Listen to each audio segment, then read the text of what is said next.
歡迎回來，環宇全世界。好，我們就來看下周即將要登場、眾所矚目的習川會啊。那麼現在看起來，美國手上的籌碼似乎並不多，而且在川普行前呢，現在又增添了不少的變數，他手中的籌碼又少了一點。我們要說的是，這個禮拜啊，美國國際貿易法院他們最新的裁定出爐，判定川普全面課徵10%關稅的這個政策是違法的。貿易法庭合議庭啊，3位法官當中，最後是以2-1。的這個投票結果啊，評議結果認定，當前還沒有未能達成法律所規定，所以不可以援引1974年的貿易法第122條來加徵關稅的門檻。而設在紐約的國際貿易法庭呢，也駁回了由24個州提出比照辦理的申請，拒絕發布這項判決適用所有進口商的全面禁令。這24個州當中啊，大部分都是民主黨的執政州。不過這邊呢，在台灣這邊啊，行政院經貿辦特別向大家說明啊，說這項判決的效力，目前他們所知是僅適用於原告以及華盛頓州政府而已。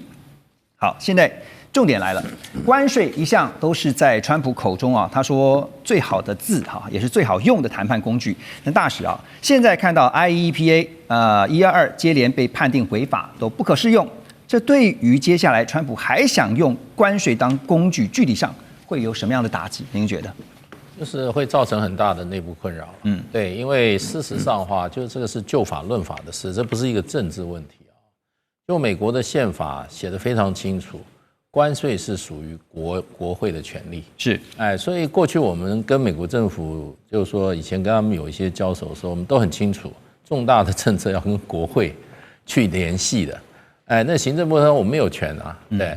那所以就變成，其實這也是各國的一個傳統。你知道我們海關的稅則，你任何一項產品，你的那個關稅的調整都要修法的，都是經立法院在管它，經國會同意的。各國都是這樣，沒錯。所以美國的更明確了，所以川普這個是明白的違憲。所以不管他引用什麼法案，過去他用緊急經濟權利法案哈不行，對，現在又引這個所謂貿易法也不行，當然，它還有2-3個法，它還有一個那個301哈。不過我覺得不論如何的話，這些都有前提的，你要有很明確的這種不公平貿易的措施。然後呢，你不可能對全球宣戰，你只能針對特定的措施。對，那這個東西其實在國際貿易法上都已經是很牽強的，尤其美國這個單方面的制裁那用這種單方面自己保護主義的想法就制裁某一個貿易對象，可是你不能全方位的打。他現在川普一個政策就是對所有的貿易對手所以現在這個基本上我覺得最主要就是說這麼親保守派的這麼一個目前的主要是這個最高法院6-3他都沒有辦法幫川普來幫他護航，你就知道在法律上。這個要扭過來，對川普做有力的解釋有多難？那您覺得下禮拜這個習川兩人就要見面了這會影響到川普在談的底氣嗎？我覺得中國大陸也不是靠你美國這個國內的法院怎麼判決，中國靠自己的本領才跟美國對打，對，靠實力。那現在說穿了啦，基本上中國大陸對美國的你 H200根本不讓你進來，沒錯。對不對？另外一方面，你現在中國大陸什麼 Minus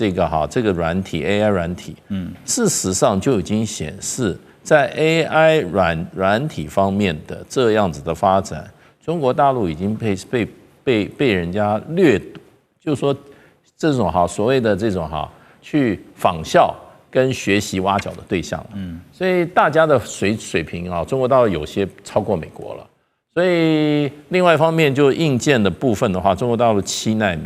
已經就從中芯半導體，現在又要給華映吧，好像就是華為的那個有關的這個晶片代工旗下的。所以對美國來講的話，中國大陸是以實力跟他對陣，所以就不管是科技戰和貿易戰來講的話，那美國都已經輸了，尤其貿易戰前3個月的貿易看起來。中國大陸對美國的市場的這個依賴越來越小，量越來越小，那而且這個 surplus 也就是貿易的順差也越來越小。可是問題是什麼呢？中國大陸前3個月，2026年前3個月，整體的貿易量在大增也就是市場的轉移非常快。有人是說美國市場已經轉單了，轉給誰？轉給中國大陸可能在這個越南、在柬埔寨這些衛星工廠去從這些國家進。不論如何的話，我覺得中國大陸現在不管是貿易戰或者說是科技戰，都已經怎麼講呢？都已經站穩腳步了。所以我覺得不怕了，沒有怕，而且中國大陸的這個稀土啊，還有就是說整個反制措施啊，那都已經都工具都已經到位了，沒錯。所以我覺得川普如果要繼續打的話，那麼可能受傷的是美國比較重。您剛剛提到的 H200哈，這次也看到就是要帶着好幾家美國企業這個 CEO 啊、執行長啊一起去，那其中呢也包括了黃仁勳在內哈。黄仁勳也說，如果被邀請的話，他当然非常願意去哈，看能不能夠為 H200解套。等一下我們特別來聊。不過在川習會之前呢，美國國務卿 Rubio 已經表示川習會可能會談到台灣議題，但也強調呢，台灣海峽兩岸需要保持穩定。其實這句話真的是廢話，因為當然需要穩定哈。那談到伊朗問題的時候呢 ，Rubio 則說我們拭目以待伊朗的回應呢，希望伊朗的回應能夠促使我們進入嚴肅的談判進程。聽得出來，美方似乎是處於相對被動的一個地位。好，那這一趟呢，川普訪中確定這個經貿大單呢會是重點項目。我們上禮拜也提到了3B 嘛，哈，那包括了大豆啦、波音還有牛肉。而講到牛肉呢，根據美國牛隻養殖者協會他們表示，過去1年內已經有超過400家美國牛肉加工廠喪失了出口資格，大約佔了曾經獲准注冊工廠總數的65%。而白宮也已經向這些廠商保證，川習的峰會上面將會討論牛肉採購這個議題。中方當然也有很多籌碼，剛剛提到的稀土就是其中之一。國際危機組織呢，美中關係高級研究與倡議顧問叫韋恩，他就分析呢，美國需要從中國大陸進口鎵，那用來補充飛彈攔截器的庫存啊，因為鎵是这個製造飛彈攔截器的重要原料。好，那但是怎麼樣能夠確保北京會點頭呢？剛剛提到了川習會36小時啊，其實非常的短，但是要談的議題非常多。邱老師啊，那我看到最近摩根大通有個最新的預測說，應該雙方會達成進一步談判的框架協議啊，中方可能會同意大量採購美國大豆，還有其他農產品，包括提到牛肉啊也在內啊，還有波音飛機啊、原油、天然氣等等，來維持現有的關稅狀態。那老師，您的觀察又是如何？這次的會談我們可以用2個層面來看，第一個就是雙方對抗，因為我們知道，美國跟中國的關係是。不管是美方還是北京的方面，一直都強調必須要管控風險，必須要維持在彼此互相競爭，那不能升溫，那也不能擦槍走火。所以這種元首的會面，其實必須要做到幾件事情。第一個就是管控風險，那管控風險，不管是在經濟上面，還是在軍事上面，在政治上面、議題上面，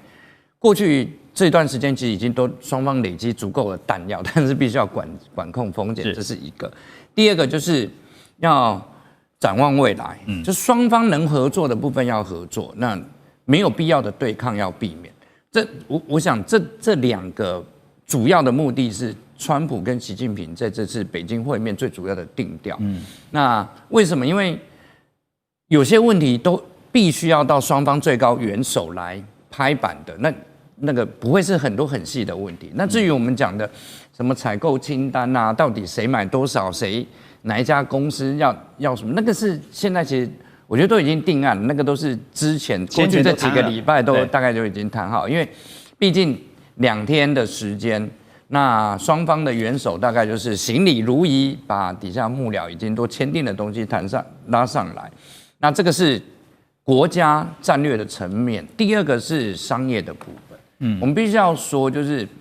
過去一段時間，美國的很多企業界對於美國跟中國市場脫鈎這件事情，已經耐心快要沒有了，因為美國跟歐洲的僵局，那未來可能美國真正要對付的還不是中國大陸，而是歐洲，而歐洲要對抗的也不是中國大陸，而是美國。就未來有可能美歐的貿易衝突跟摩擦會增加。那對於做生意的人來說，他現在最需要什麼？如果歐洲的市場有問題的時候，我怎麼辦？所以其實在過去一段時間，美國很多大的企業不斷在游說川普，所以我們幾乎可以判斷，就是川普這次會帶很多很多大的公司去。那這些公司其實本身都是這個行業的代表，因為帶不了那麼多人，所以大家看到這些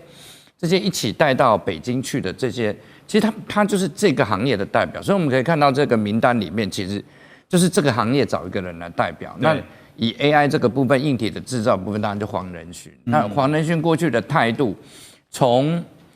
堅定支持川普的政策到現在，就是一直拜托川普說，如果我們再技術封鎖中國大陸，未來中國大陸可以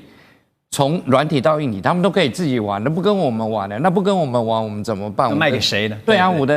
我總不能賣沙特、賣阿聯酋，對，那你光是這個是沒有用的，因為晶片製造，你最後的落地的應用一定是在市場端，而市場端這邊，美國顯然的有很大的運算的能力的期待，但是我們可以看到，在美國還在大量建運算中心的時候，其實目前全球在人工智慧應用落地的部分，中國大陸已經追上來了，而且不會輸給美國。对，而這個才是像黃仁勳或者是美國很多大的企業的老闆覺得現在憂心忡忡，就以前是中國大陸鎖國，現在是我美國鎖國，所以我們現在並不是去扣開美國以美國的身份去扣開中國大陸市场大門，我們現在是去拜托中國大陸市場重新接納我們，那這個態度跟難度又不太一樣，但我相信啊，就是我們現在其實已經就可以預期，就是這次的會談一定會是一個雙方收穫滿滿的會談。因為畢竟在現在這個時間點，這個世界有太多問題要處理。那盧比奧他不在這次的狀況裡面，所以盧比奧還在拿台灣，就是想要把台灣變成是美國的一個籌碼，所以他的發言才會是這樣。沒錯。但其實我們知道，真正接近川普外交核心的已經不談台灣的問題，因為台灣這個問題是他們風險管控很重要的一環，所以現在是能不談就不談。風險管控，我們等一下特別還要進一步來做分析哈。那這次談到了採購哈，我們就來看看那隨行呢？那因為這2天陸續有一些名單出來了哈。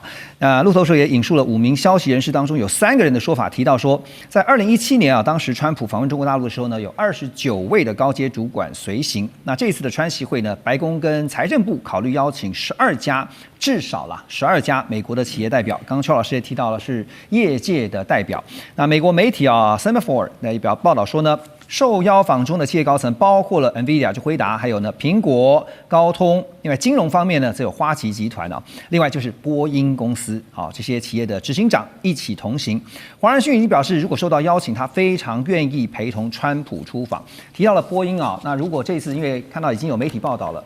如果中國大陸答應的話，搞不好500架的這個大訂單會是波音有史以來最大一筆訂單。當然，這得看中美怎麼談呢。所以莊老師怎麼看哈？從受訪的這些美國企業的名單來看，這次川普訪中行，他最大的目標，您覺得？是的，2017年川普第一次訪問中國，當時帶的這個業界代表被封為冷戰時代結束以來最大的採購團，那也建立很多訂單。當時中美是既合作又競爭，但是合作還大於競爭。但2027年呢，10年之後，合作競爭依然存在，但是競爭遠大於合作。但是背後也透露所謂地緣政治商業化的一個味道。那我們這一次號稱12家廠商，我特別查一下媒體報道，多數都聚焦在 NVIDIA， 還有 Qualcomm。還有這個波音這3家上面為什麼呢？因為這3家過去都是美國卡中國脖子的殺手，3大殺手反而倒過來了。對，現在呢，儘管其他還有這個農業的，也有能源的，也有金融，還有一般消費像 Apple， 但是美國媒體反而沒有把它放在那邊。那就這個輝達來講剛剛季老師也講了，他的 H200賣不出去。美國商務部長這個盧特尼克在日前在參議會的聽證會特別講，中國想搞自己的他連一片都不買，所以這次黃仁勳還隨行，就這個意在言外就看得出非常明顯。那高通呢 ，Qualcomm 呢，過去也是在卡中國5G 手機的脖子的時候的一大殺手。那現在中國全面推動手機晶片業者的這個去美化，他也嘗到苦頭，市占率幾乎沒有。那再來就這個波音來講那自從美國跟中國鬧僵之後，波音的市占率節節下滑，被 Airbus 取代。那麼因為這一次能夠隨行，我特別關注到這一個禮拜以來，它股票是上漲的。好，那這環境就是什麼？確實在地緣政治之下還要做生意。對，好，那當然了，這個所謂的地緣政治商業化，就是過去強調國家安全，要拉幫結黨，要對抗。好，但是現在呢，這個前提還在，但是不要忘了，更要做生意賺大錢。但是我也注意到歐洲媒體對這裡酸到不行，特別是英國、法國、德國媒體都在批評美國。過去你要我們去制裁中國，拉我們去制裁，結果你私下去接大單啊，去簽了我們 MOU， 讓他們覺得非常不平衡。对，所以啊，其實我們看到大國之間的競爭啊，下禮拜這個習川會啊，中美兩國的元首當然會談到，跟剛剛邱老師也分析到了哈，盡可能談到自己想要的。不過呢，其實中方的工具應該也很多哈，就算談成了這個採購呢，一次採購大量，但是可以分批嘛。對，那中間如果有變數，可以暫停嘛。所以呢，就看你給我什麼，我給你什麼，怎麼交換。我们等一下繼續回到寰宇全世界。中美互動牽動全球，美中競爭，地緣爭霸，外交、軍事、科技、經濟，多元觀點，權威分析，一同掌握2026全球新秩序、新賽局。